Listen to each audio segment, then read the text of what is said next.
തആല അൻഹു അങ്ങനെ മസ്ജിദ് നബവിയിൽ കിടന്നുറങ്ങാൻ പോകുമ്പോ അല്ലാഹുവേ ഒരു സ്വപ്നമെങ്കിലും കണ്ടിരുന്നെങ്കിൽ എത്രയോ നല്ലതായിരുന്നു. മഹാനവറുകൾ അവിടെ നിന്ന് ഇശാ നമസ്കാരം കഴിഞ്ഞു മസ്ജിദ് നബവിയിൽ കിടന്നുറങ്ങുന്ന സമയത്ത് ഉറങ്ങാൻ പോകുമ്പോ ഇബ്നു ഉമർ റളിയല്ലാഹു തആല അൻഹു ദുആ ചെയ്യുകയാണ്. പടച്ച റബ്ബിനോട് ദുആ ചെയ്യുകയാണ്. ഇൻ കുന്ത തഅലമു ഫീ ഖൈറൻ, അല്ലാഹുവിനോട് ദുആ ചെയ്യുകയാ, അല്ലാഹുവേ എന്നിലെന്തെങ്കിലും ഒരു ഖൈറുണ്ടെങ്കിൽ, എന്നിലെന്തെങ്കിലും ഒരു ഖൈറുണ്ടെങ്കിൽ എനിക്ക് നീ ഒരു സ്വപ്നം കാണിച്ചു തരണേ അല്ലാഹ്.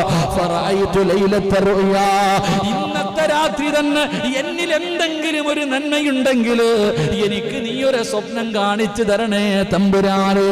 എന്തിനാ റസൂലുള്ളയോട് അതിന്റെ അല്ലാഹുവിന്റെ റസൂൽ സല്ലല്ലാഹു അലൈഹി വസല്ലമ തങ്ങളോട് അതിന്റെ വ്യാഖ്യാനം ചോദിക്കാനാണ് ഇബ്നു ഉമർ